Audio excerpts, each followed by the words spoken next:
राम राम जी। सभी भाई बहनों को राम राम।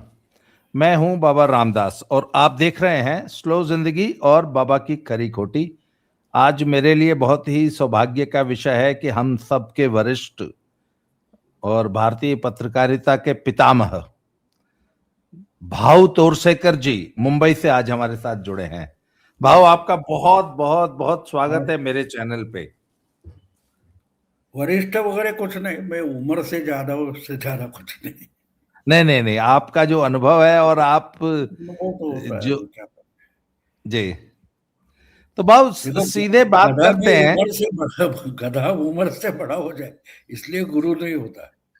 लोग सुनने वाले वो तय करते हैं कि भाई ये गुरु है या गधा है, तो हम उसका जी सर्टिफिकेट किसी को ना दे ना ले, ये जरूरी है। जी।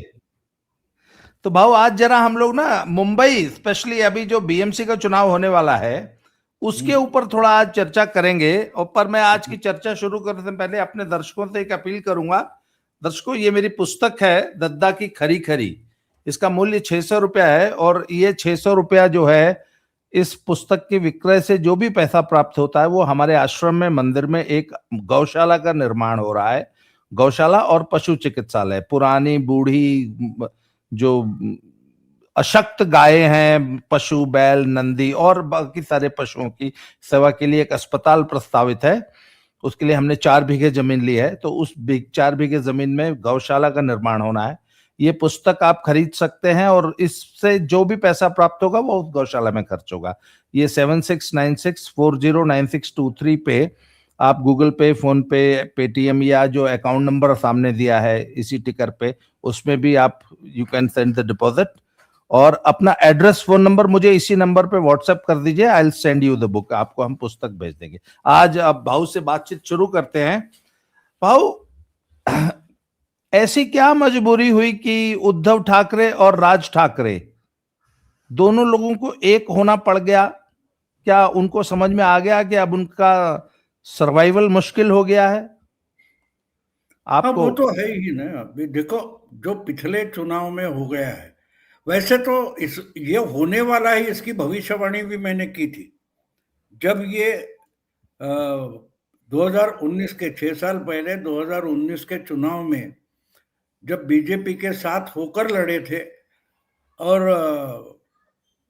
वोटर ने जब इनको 267 वगैरह ऐसी कुछ 167 वगैरह सीट दी थी, तो क्लियर मेजोरिटी दी थी। लोगों ने साफ किया था कि हमको कांग्रेस और एनसीपी के गवर्नमेंट नहीं चाहिए। तो इसलिए अगर आपका जो अलायंस है, युति है, उसको लोगों ने चुना था।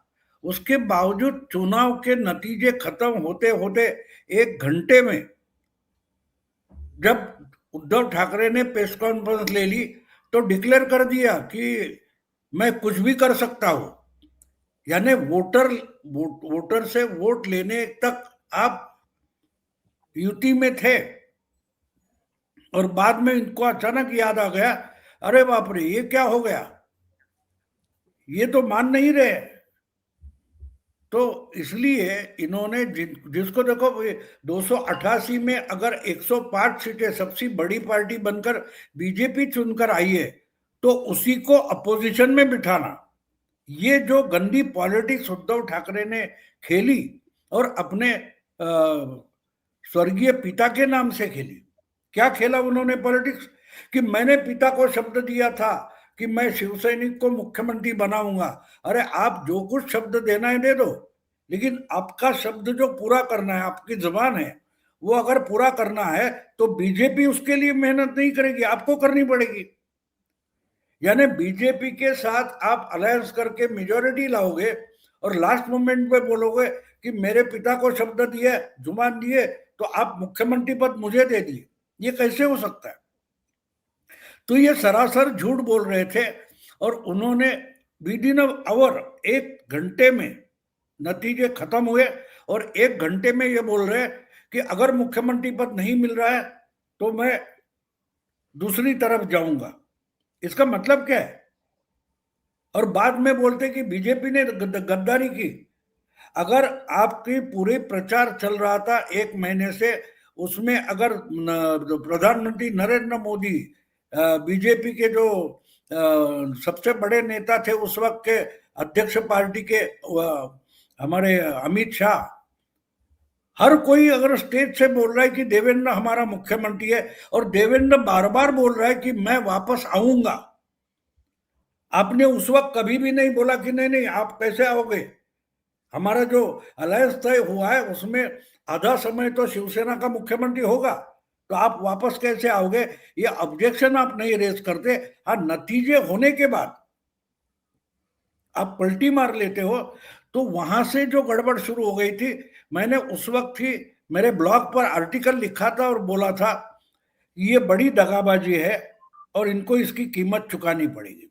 तो वही हो रहा है, वही हो रहा है। देखो, एक बात होती है, आप अगर लोगों से दगाबाजी करोगे तो लोग रास्ते पर उतर के आपको पीटेंगे नहीं, लेकिन अपना समय आने तक लोग रुकते हैं।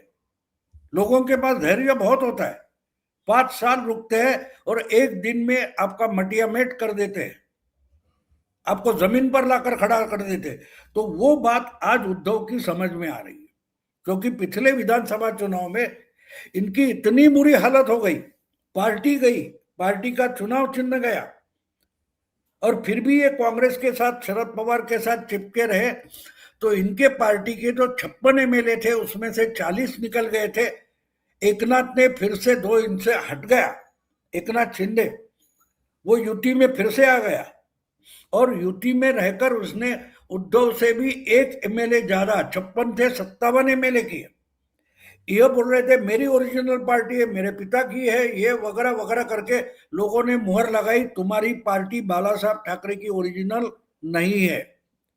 जो है एकनाथ के पास है, नाम भी है, चुनाव चिन्ह भी है, और वोटर ने भी उसको क्लियर कट बड़ा करके दिखाया, उद्धव को छोटा किया, और 1 एमएलए बोनस का दिया एकनाथ को, उद्धव से भी ज्यादा दिया, और उद्धव के बच गए 20, वो भी कांग्रेस के सपोर्ट से, और 20 में से 10 अकेले मुंबई के हैं। तो जहां से पार्टी निकली थी मुंबई से, ये पार्टी 1966 में मुंबई में शुरू हो गई, एक ऑर्गेनाइजेशन, एक मूवमेंट करके शुरू हो गई।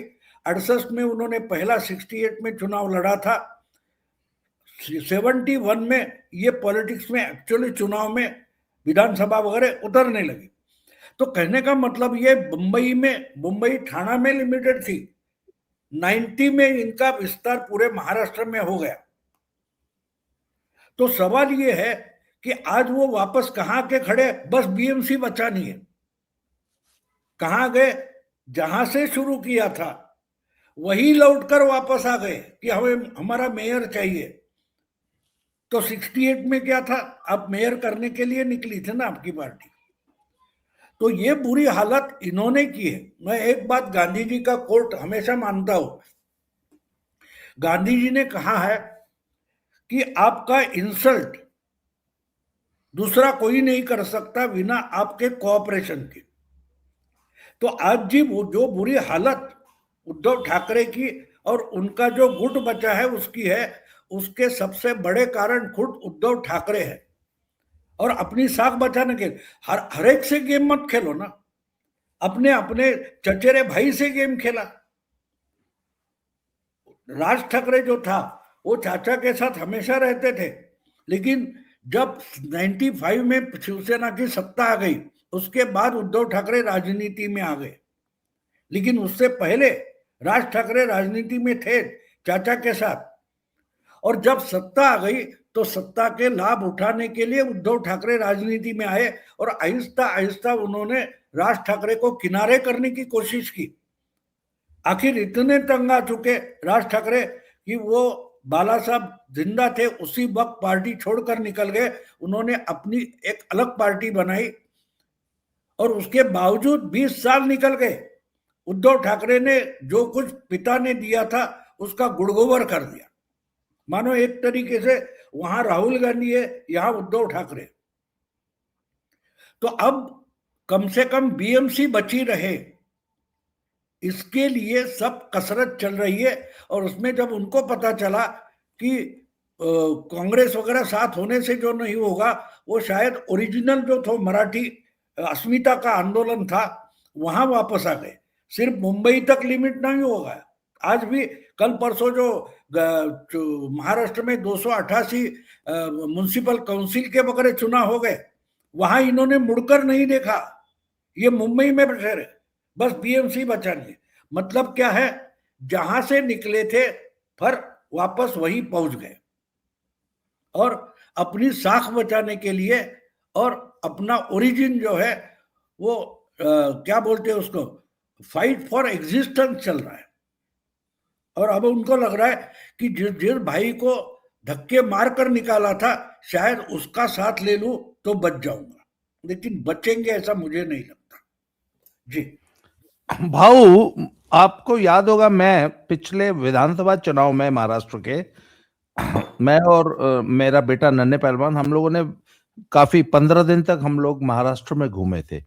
तो हम लोगों ने एक चीज महसूस किया कि हम जहां भी किसी भी मुसलमान वोटर से बात करते थे, हम लोग मालेगांव में एक दिन पूरा रहे थे, सभी मुसलमान वोटर बोलता था कि चीफ मिनिस्टर उद्धव भाऊ ठाकरे, और सभी हिंदू जितने थे शिव सैनिक वो सब भाऊ शिंदे का नाम लेते थे।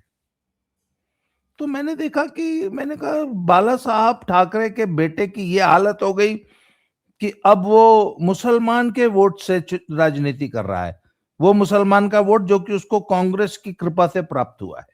अच्छा, आपने कहा 10 सीट मुंबई में जीती शिवसेना उद्धव भाऊ ठाकरे की, वो तो मुस्लिम वोट से जीती। बिल्कुल बिल्कुल, वो तो कांग्रेस के वोट से जीती। तो उद्धव भाऊ ठाकरे का अपना ओरिजिनल वोट थोड़ा बहुत मुंबई में अभी बचा है या खत्म हो गया? नहीं बचा है थोड़ा। क्या होता है देखो, एक हम अगर किसी बर्तन में पानी लेते या तेल लेते तो वो उधर से दूसरे बर्तन में हम डाल देते हैं, फिर भी कुछ चिपका हुआ रहता है ना। पानी हो या ऑयल हो, वो बर्तन को अंदर से चिपका रहता है। तो वैसा कुछ है, कुछ लोगों को होप है कि भाई शायद ये सुधर जाएगा, ये तो होप रहता है। हमारे घर में भी कोई झगड़ा हो जाए, कोई दूर हो जाए, तो हमको होप रहता है कि लौट कर आएगा। तो कुछ वोटर अभी भी है, और वोटिंग का परसेंटेज आप देखो तो एक बात पहले ध्यान में रखनी चाहिए कि शिवसेना की हिस्ट्री जो पॉलिटिकल है चुनाव की, उसमें कभी भी शिवसेना 20-22% में, पूरे महाराष्ट्र में 20-22% से ऊपर नहीं गई। अगर उसमें से एकनाथ शिंदे 12-14% लेके जाता है तो उद्धव के पास बचेगा ओरिजिनल कोर वोटर कितना, 8 या 10%। तो ये तो पूरे महाराष्ट्र की बात है। लेकिन हम महाराष्ट्र मुंबई की बात करेंगे, अभी बीएमसी तो मुंबई के लिए। तो मुंबई में अगर पिछले विधानसभा चुनाव के आंकड़े हम देखें तो उसमें सीधा उनका हारना तय है, उसको आधार बनाए। हमेशा क्या होता है, हम दूसरी मंजिल पर जाना है तो पहले पहली मंजिल पर जाना पड़ता है ना। तो पिछला चुनाव, लेटेस्ट जो चुनाव है वो अक्टूबर नवंबर 2024 का है। उसमें जो आंकड़े हैं वो मैं आपको बता दूं, उद्धव ठाकरे के पार्टी को कांग्रेस और एनसीपी के साथ होते हुए मुंबई में 23% वोट मिले थे, 23%। अब ये पूरे के पूरे उनके तो है नहीं, जिसने सपोर्ट दिया उन पार्टी का भी उस वोट है, और इनका उस वोट जो है उस पार्टी को गया होगा। लेकिन मान लेते हैं कि भाई 23% इनके है। अब उनके साथ कांग्रेस बची नहीं है, ना एनसीपी बची है। तो राज ठाकरे उनके साथ आने से पिछले चुनाव ने राज ठाकरे को 7% वोट मिले थे मुंबई में। हाँ, लेकिन वो 7% पक्के राज ठाकरे के हैं। तो वो अगर इनके साथ आ जाए और पिछले समय के जो 23%, 23% है वो मिला ले तो परसेंटेज होता है 30। अब आते हैं पिछले विधानसभा चुनाव में बीजेपी और एकनाथ शिंदे साथ थे, तो बीजेपी का अकेले का परसेंटेज 29% था, 29%। और एकनाथ शिंदे को बीजेपी के साथ रहते हुए 17% वोट मिले। तो दोनों के मिलाकर होते 46%, 46। यानी दो जो मुंबई में आज लड़ने वाली दो गठबंधन बड़े हैं, एक बीजेपी और एकनाथ और दूसरी तरफ राज और उद्धव, तो उनमें फासला 16% का है। क्या होगा आपको बताना चाहिए। अगर आपका 30% है और उनका 46% है तो 1.5 गुना ज्यादा वोट है भाजपा और शिंदे के पास। आप उनको कहां से हराओगे। हाँ, मेरे पिताजी बाला साहब ठाकरे थे, ये ओरिजिनल पार्टी मेरी है। अरे ये सब मीडिया वालों को काम पे लगाया है, पत्रकारों को, और पत्रकार जिस ढंग से प्रचार कर रहे हैं उससे उद्धव का और नुकसान हो रहा है। क्योंकि पिछले एक हफ्ते में मैं देख रहा हूं जो जो उद्धव की सराहना करने की कोशिश कर रहे हैं, उसके ढोल बजाने की कोशिश कर रहे हैं, वो उद्धव का ज्यादा नुकसान कर रहे हैं। ये आप समझ लो। ये क्या बोल रहे हैं कि उद्धव ठाकरे मामू फॉर्मूला पर जीत जाएंगे। मामू फॉर्मूला क्या होता है, मराठी मानुस और मुस्लिम वोट। अब देखिए, जो कुछ बचे हुए उद्धव ठाकरे के पास वोटर है मराठी मानुस, उसमें बहुत सारे हिंदुत्ववादी है। अगर आज जो कुछ बांग्लादेश में हो रहा है या देश के और कोने कोने में हो रहा है, उसकी जो खबरें लोगों के पास पहुंचती है, वो तो डरेंगे, ये तो मुस्लिम तुष्टीकरण वाला बन गया। वो तो नहीं रहेंगे, क्योंकि आज भी अगर उद्धव ठाकरे मुस्लिम वोटर पर डिपेंडेंट है, इस ढंग का प्रचार उनके ही चमचे कर रहे हैं, तो उनके पास बचे हुए जो हिंदुत्ववादी है वो भी भाग जाएंगे एकनाथ के पास, बीजेपी के पास। तो बचेगा क्या, 23% तो बचेंगे नहीं।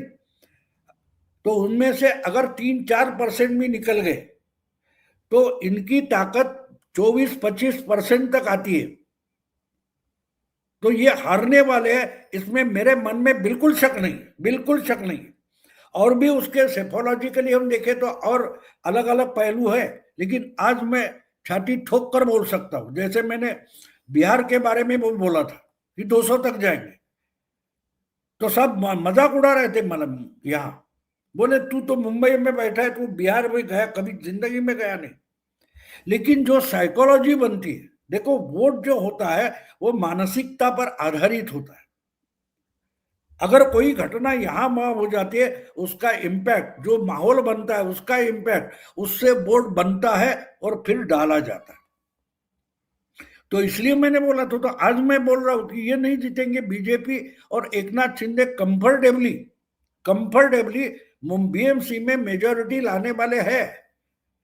160 या उससे भी ज्यादा इन दोनों के मुंबई में आ सकते हैं, एकनाथ शिंदे और बीजेपी मिलकर। इनकी दाल गलने वाली नहीं। ज्यादा से ज्यादा 50-60 सीटों के आगे दोनों ठाकरे भाई मिलकर जाने वाले नहीं है, नहीं है। क्योंकि अगर इनकी हिस्ट्री हम देखें तो ट्रेडिशन, मैंने आपको बताया कि ये आज तक के चुनाव में जब शिवसेना बीजेपी के साथ थी या अकेली थी, तभी भी इनका कभी पूरे महाराष्ट्र में 22% से ऊपर नहीं था, और जब अकेले थे तब भी 25-28% से ज्यादा नहीं था। जब एकनाथ, राज ठाकरे और उद्धव ठाकरे साथ थे, आज 3 फाड़ है, उसमें से 2 टुकड़े इकट्ठा आ गए, तो एकनाथ अलग है ना, एकनाथ अलग है। और जिसको एकनाथ को अगर 17% मिले तो वो 17% बाला साहब के कोर वोटर से 17% मिले। ये मत भूलो। भूलना क्या नहीं है कि बाला साहब का जो कोर वोटर था, एकनाथ शिंदे को कई कांग्रेस के वोट मिले, एनसीपी के वोट मिले, मुस्लिम वोट बैंक से मिले, ऐसा नहीं है। एकनाथ को वोट देने वाला सिर्फ बाला साहब का कोर वोटर है। तो अगर उसके पास 17% चला गया 28 में से, तो इनके पास 11-12% बचा है बाला साहब का ओरिजिनल कोर। तो आप समझते हैं ये चारों तरफ से घिर गए। और इसलिए आपको और एक बात बता दूं, ये आज कितने लाचार है ये भी समझ लो। 2022 में जब लॉकडाउन खत्म भी नहीं हुआ था, उस वक्त गुड़ी पाड़वा के दिन, प्रतिपदा क्या बोलते हैं ना उसको, तो उस दिन राज ठाकरे हर साल शिवाजी पार्क में रैली करते उनकी पार्टी की स्थापना की, तो उसमें उन्होंने 2022 को कहा था, शरद पवार पर अटैक वगैरह किया था। तो उसके बाद जब पत्रकार आदित्य ठाकरे के पास रिएक्शन लेने गए, अरे इतनी बड़ी रैली कोविड के बावजूद ले ली है, तो आदित्य ठाकरे ने बोला था जो पार्टी खत्म हो चुकी है उसके बारे में मैं कुछ बोलूंगा नहीं। लेकिन उसका ही पिता आज उस खत्म हुई पार्टी से अलायंस कर रहा है। तो आप मतलब समझते हो ये कितने लाचार है, ये कितने लाचार है।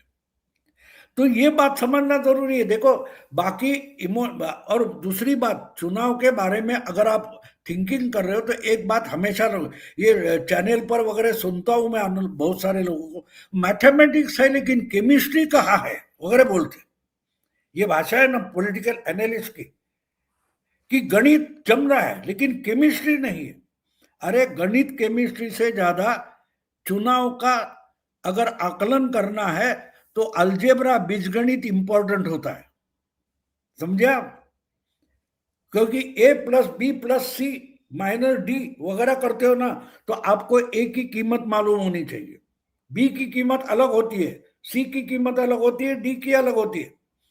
तो चुनाव का गणित जो होता है वो अरिथमेटिक नहीं होता, चुनाव का गणित बीजगणित होता है, अलजेब्रा होता है।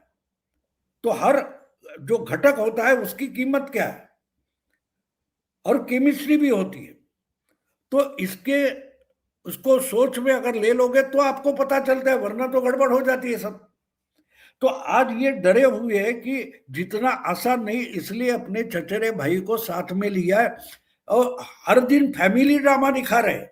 अब अगर काल आपका प्रेस कॉन्फ्रेंस थी, इसमें दोनों की बीबिया, क्यों बेटे ठीक है पॉलिटिक्स में है, उद्धव और राज की पत्नियां भी वहां थी, क्यों भाई, क्यों थी?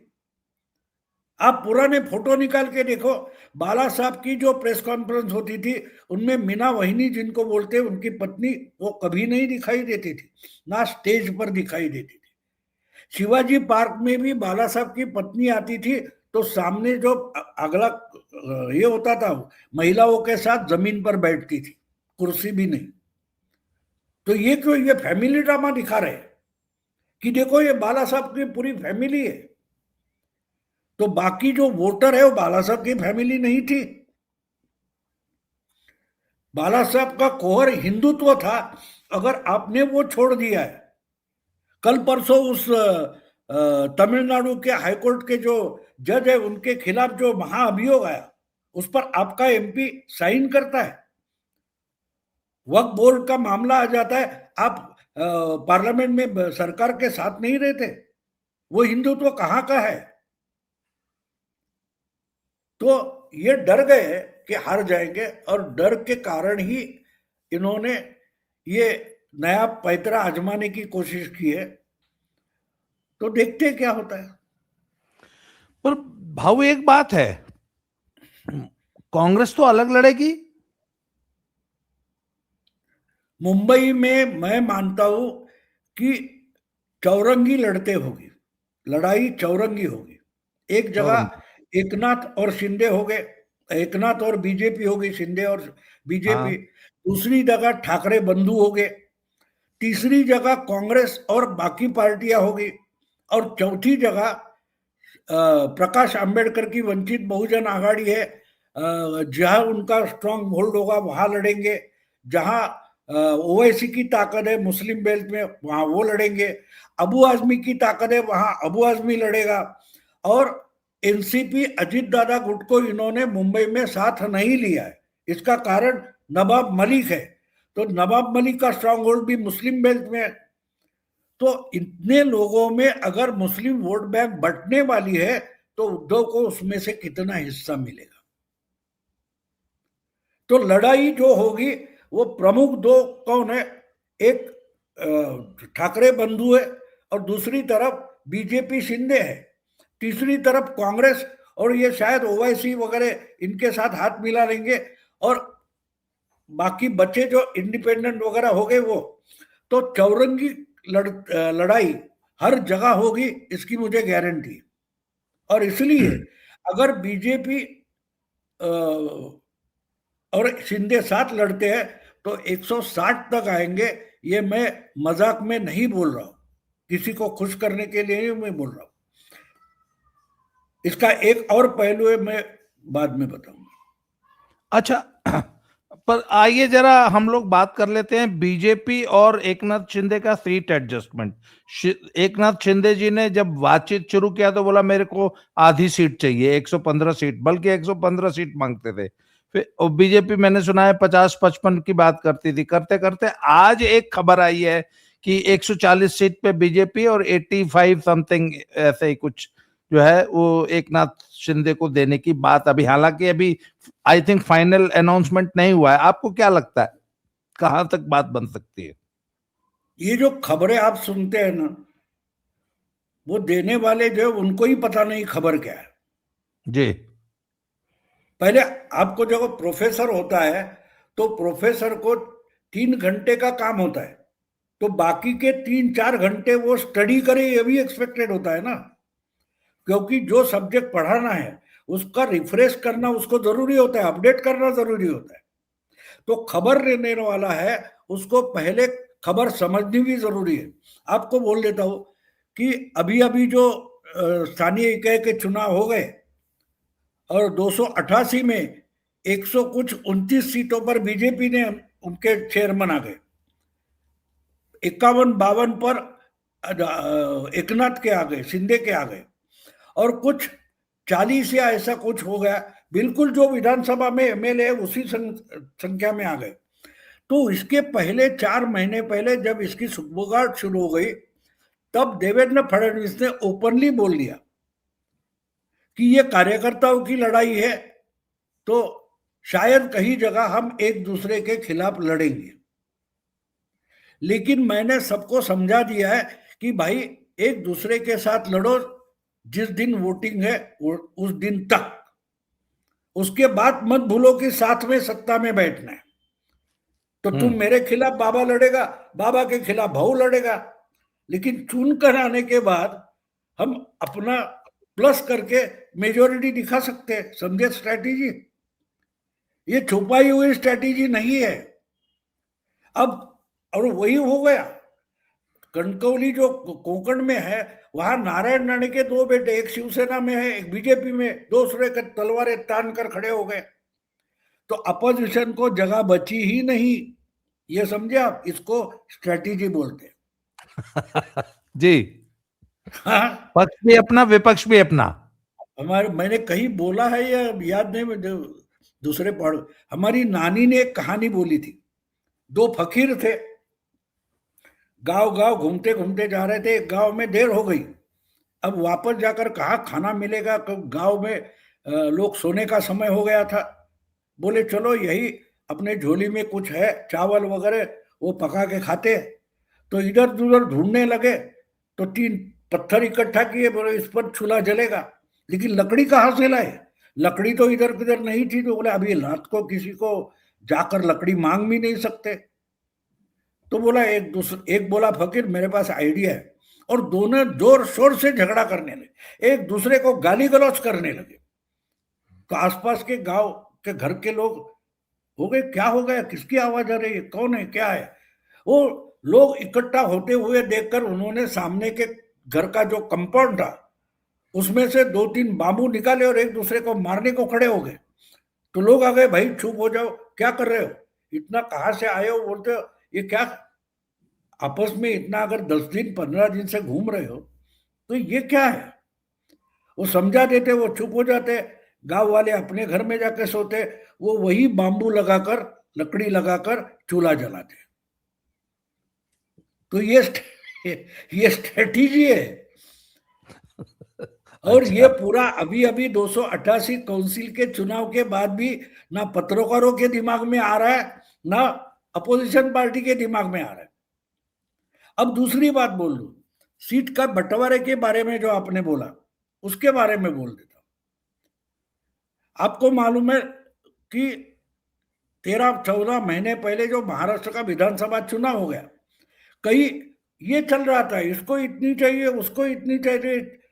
देखो कुत्ते जो होते हैं ना, उनको भौंकने से रोकना है तो उनके सामने हड्डी डालनी पड़ती है। तो एकनाथ हो या अजीत दादा हो या देवेंद्र हो, ये बड़े चालाक है। इनको झगड़े की खबर चाहिए ना, तो कुछ तो गड़बड़ है, दिखाना पड़ता है। तो ये जो इतनी चाहिए, नहीं तो ये है हम खुद पर लड़ सकते हैं, अपनी बलबूते पर लड़ेंगे, ये भाषा करनी पड़ती है क्योंकि खबर मिलनी चाहिए ना, तो ब्रेकिंग न्यूज मिलती है। तो विधानसभा चुनाव में 8 8 एमएलए ऐसे बने हैं जो है तो बीजेपी के, लेकिन चुनकर शिवसेना के एकनाथ शिंदे के नाम पर आए। 6 बीजेपी में है जो एकनाथ के है। अब इसका मतलब क्या है? तुमको जगह चाहिए, सीट चाहिए, तुम ले लो, कैंडिडेट हमारा रहेगा, हमारी ये जगह तुमको चाहिए, ले लो। ये नहीं होगा, ठीक है, तो सीट तुम्हारा कैंडिडेट, जगह हमारी। यानी मेरे पार्टी के इतने दिखने चाहिए। तो ये मुंबई का जो बीजेपी का अध्यक्ष है अमित साटम, इसने प्रेस कॉन्फ्रेंस में बता दिया कि कोई बात नहीं, झगड़ा क्या होगा, अगर एक वार्ड उनको चाहिए तो कोई बात नहीं, हम वो वार्ड दे देंगे उनको। उस वार्ड में कैंडिडेट उनका रहेगा, चुनाव चिन्ह कमल रहेगा, वो उनका वार्ड हमें चाहिए, वो दे देंगे, हमारा कैंडिडेट धनुष बाण पर लड़ेगा। ये इतना ओपन बोल रहे हैं, लेकिन खबरें क्या आप सुन रहे? नहीं नहीं, इतनी सीटें, अरे ये दिखाने के लिए, ये दिखाने के लिए। तो ऐसा कुछ नहीं है, कुछ 8-10 सीटों का अभी भी झगड़ा है, बाकी तय हो चुका है। अगले 2-3 दिन में ये उम्मीदवार जाकर अपना पर्चा जमा करेंगे, कोई बड़ी बात नहीं। हाँ, लेकिन इनका अभी तय नहीं हो पा रहा है कि राज के कितने, उद्धव के कितने, कांग्रेस के कहां और कितने। और एक बात है, कांग्रेस की भी एक बात आप समझ लो, एक बात है कि कांग्रेस जितनी मर चुकी है मुंबई में, वहां अगर हर वार्ड में कम से कम 10-12 लड़के खड़े हो जाए तो पार्टी बन जाएगी। कांग्रेस को अलग लड़ना जरूरी है क्योंकि उनको संगठन खड़ा करना है। और दूसरी बात ये होती है, कितनी भी गिरी हुई पार्टी हो, लेकिन कांग्रेस के आज भी अगर मुंबई में 20-18% वगैरह वोट है, 17% वोट है, तो उनका टिकट खरीदने वाले लोग हैं। अब 227 वार्ड है और 5 और 10 लाख में टिकट बेचे गए, तो कितना पैसा इकट्ठा होगा इसका भी हिसाब करो। बिहार में टिकट बेचे गए, यह ओपन आरोप हुआ था ना। तो ऐसी दुबली पार्टियां सबकी सब सीटें क्यों लड़ना चाहती है, वो भी एक स्ट्रेटेजी होती है, ये भी समझो। तो बीएमसी की बात नहीं है, बीएमसी की बात ही छोड़ दो, वो तो जीत चुके हैं। देखो, इनमें एकनाथ शिंदे एक बात समझता है कि जब तक उद्धव ठाकरे मुंबई में खत्म नहीं होते, यानी अधमरे नहीं हो जाते, उनकी ताकत नहीं बचती, तब तक बाला साहब की विरासत एकनाथ के पास आई, ऐसा हो नहीं सकता। तो इसलिए एकनाथ शिंदे का टारगेट बीजेपी नहीं है, उद्धव ठाकरे। और बीजेपी को वही चाहिए कि उद्धव का मेयर नहीं रहेगा, समझे आप? तो दोनों का टारगेट मुंबई के लिए, बीएमसी के लिए क्लियर है कि मुंबई में ठाकरे ब्रांड का मेयर नहीं रहेगा। और उसके बदले में अगर दूसरी एकनाथ की दूसरी बात यह कि एकनाथ शिंदे उभरा है तो ठाणे से उभरा है, ठाणे शहर और ठाणे डिस्ट्रिक्ट, तो उसको भी ठाणे में अपना दबदबा कायम रखना है। तो ये अगर एडजस्टमेंट हो गई तो मामला खत्म। बाकी की सीटें इधर उधर हो सकती है, वो कोई नहीं, वो उन्होंने एडजस्ट किया। तो एक बात होती है, लड़ाई अगर जीतनी है तो आपको किसको हराना है ये पता होना चाहिए। हमको जीतना तो है, लेकिन हराओगे किसको? अगर उद्धव ठाकरे को यही समझ में नहीं आ रहा है तो वो लड़ेगा किससे, हराएगा किसको और जीतेगा कैसे? ये पजल है, इस उलझन में वो फंसे है, राज हो या उद्धव हो। भाव एक आखिरी सवाल बस, ये मुंबई में आजकल हमारा जो ये पूर्वांचली समाज है, भोजपुरी स्पीकिंग यूपी बिहार के लोग, ये आजकल किसको वोट दे रहे हैं? वो पिछली टाइम से ही बीजेपी, देखो हाँ, अब पिछला चुनाव 2017 का चुनाव है, और बोलना मुझे रह गया, 2017 में पहली बार बीजेपी और शिवसेना अलग होकर लड़े कॉरपोरेशन में। क्यों? वैसे तो 14 में विधानसभा में भी लड़े थे, उसमें बीजेपी को कॉन्फिडेंस आ गया था, लेकिन 17 की बात क्यों अलग है कि 2017 में पहली बार, ये कॉरपोरेशन का लोकल इलेक्शन होता है ना, तो पहली बार जो शिवसेना को ना चाहने वाला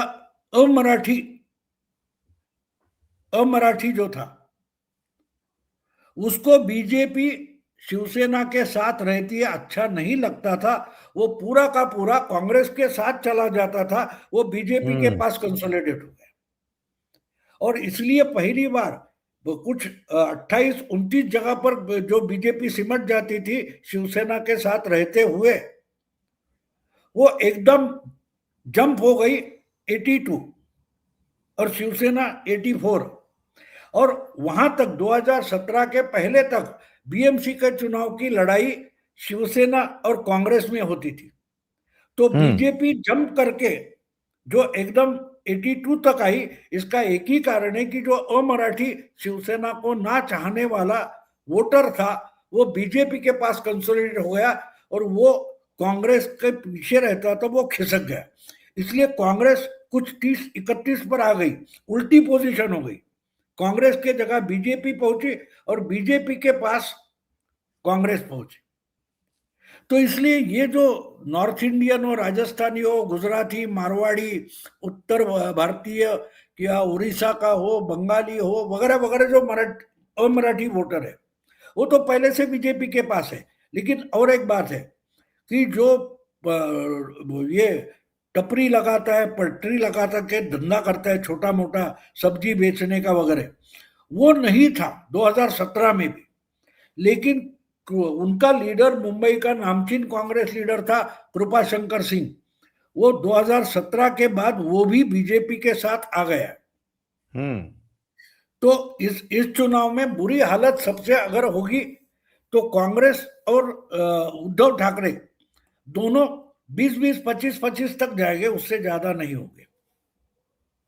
तो उत्तर भारतीय तो बीजेपी के पास है, यानी 80% वगैरह है, ऐसा आप बोल सकते हो।